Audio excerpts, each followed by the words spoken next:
Good morning dear students. आप सभी का इस एजुकेशनल यूट्यूब चैनल पर हार्दिक स्वागत है।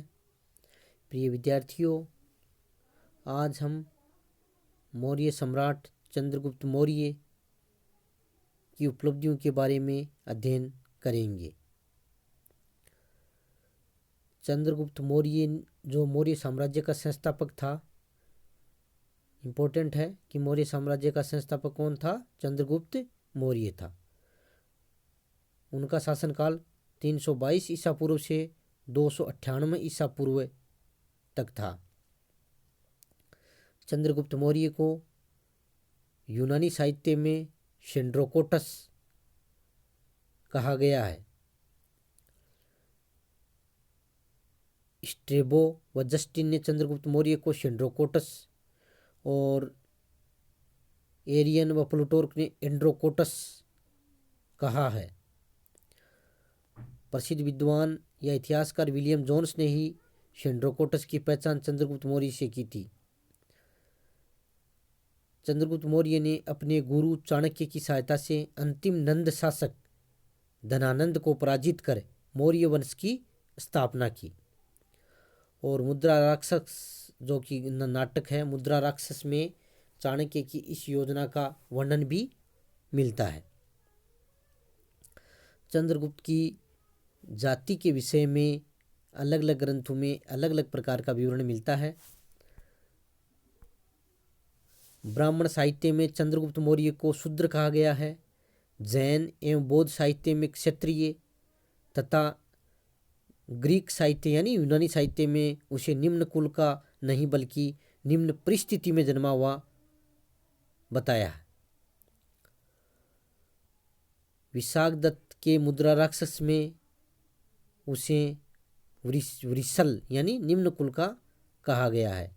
तो इस प्रकार इनकी जाति के विषय में अलग अलग ग्रंथ है और अलग अलग मान्यताएं हैं। चंद्रगुप्त मौर्य ने गद्दी पर बैठते ही सर्वप्रथम उन्होंने उत्तर पश्चिमी भारत की विजय का निश्चय किया। उत्तर पश्चिमी भारत में यूनानियों का शासन था। तो चंद्रगुप्त और चाणक्य ने इन विदेशियों के प्रति यूनानियों के विरुद्ध राष्ट्रीय स्वतंत्रता संघर्ष का सूत्रपात किया, क्योंकि उत्तर पश्चिम भारत यानी पंजाब और सिंध, वहाँ पर यूनानी हैं, वो वहाँ की जनता पर अत्याचार कर रहे थे। और उन जातियों में, पश्चिमोत्तर जातियों में यूनानियों के प्रति आक्रोश भी था। इसलिए चंद्रगुप्त और चाणक्य ने सेनाओं का संगठन किया और पंजाब और सिंध की विजय प्राप्त की। तो सर्वप्रथम उन्होंने चंद्रगुप्त मौर्य ने उत्तर पश्चिम भारत यानी पंजाब और सिंध प्रदेश की विजय की। मगध पर विजय। पंजाब और सिंध पर अधिकार करने के बाद में चंद्रगुप्त मौर्य ने मगध राज्य पर आक्रमण किया और उसने मगध के शासक धनानंद को पराजित कर दिया और मगध राज्य पर भी अधिकार कर लिया। इस प्रकार मगध पर चंद्रगुप्त मौर्य ने विजय प्राप्त की। सेल्यूकस पर विजय। मैसिडोनिया के शासक सेल्यूकस ने भारत पर आक्रमण किया। ये यूनानी शासक था। 305 ईसा पूर्व में सिंधु नदी के तट पर चंद्रगुप्त मौर्य तथा सेल्यूकस की सेनाओं के बीच भीषण युद्ध हुआ, जिसमें सेल्यूकस की पराजय हुई और उसे विवश होकर चंद्रगुप्त मौर्य से संधि करनी पड़ी।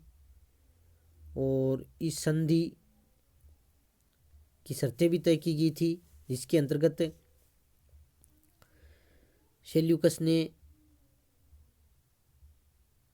काबुल, कंधार, हेरात तथा बलूचिस्तान के प्रदेश दिए। सेल्यूकस ने अपनी पुत्री हेलेना का विवाह चंद्रगुप्त से किया। सेल्यूकस ने चंद्रगुप्त मौर्य के दरबार में मेगस्थनीज नामक अपना राजदूत भेजा और चंद्रगुप्त मौर्य ने सेल्यूकस को 500 हाथी उपहार के रूप में दिए। इस प्रकार जो यूनानी शासक सेल्यूकस था उस पर भी चंद्रगुप्त मौर्य ने विजय प्राप्त की। पश्चिमी भारत की विजय। पश्चिम भारत की विजय भी चंद्रगुप्त मौर्य ने प्राप्त की और इसके अंतर्गत सौराष्ट्र तक के सभी प्रदेशों पर उसने विजय की। रुद्रदामन के जूनागढ़ अभिलेख से ज्ञात होता है कि चंद्रगुप्त ने पुष्यगुप्त वैश्य को इस क्षेत्र में अपना गवर्नर नियुक्त किया था और पुष्यगुप्त ने सुदर्शन नामक झील का निर्माण भी करवाया था। इससे स्पष्ट है कि पश्चिम भारत पर भी चंद्रगुप्त का अधिकार रहा होगा। दक्षिणी भारत पर विजय। अशोक मौर्य सम्राट अशोक के अभिलेखों तथा तमिल ग्रंथों अहनानुर तथा मुरनानुर के अनुसार चंद्रगुप्त मौर्य ने दक्षिण भारत पर भी विजय प्राप्त की थी। इस प्रकार चंद्रगुप्त का मौर्य का साम्राज्य का काफ़ी विस्तार हुआ था। चंद्रगुप्त मौर्य का साम्राज्य हिंदुकुश पर्वतमाला से लेकर बंगाल तक और हिमालय से लेकर दक्षिण में उत्तरी मैसूर तक विस्तृत था। इस विशाल साम्राज्य के अंतर्गत अफगानिस्तान, बलूचिस्तान, पंजाब, सिंध, कश्मीर, नेपाल, गंगा यमुना का दोआब, मगध, बंगाल, मालवा, गुजरात तथा उत्तरी मैसूर तक का विस्तृत भूभाग शामिल था। यानी वह संपूर्ण भारतीय साम्राज्य का सम्राट था। उसका साम्राज्य काफ़ी विस्तृत था। चंद्रगुप्त मौर्य का धर्म। जैन ग्रंथों के अनुसार अपने अंतिम दिनों में चंद्रगुप्त मौर्य जैन धर्म का अनुयायी बन गया था,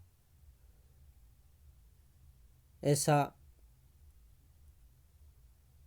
कथन सत्य प्रतीत होता है।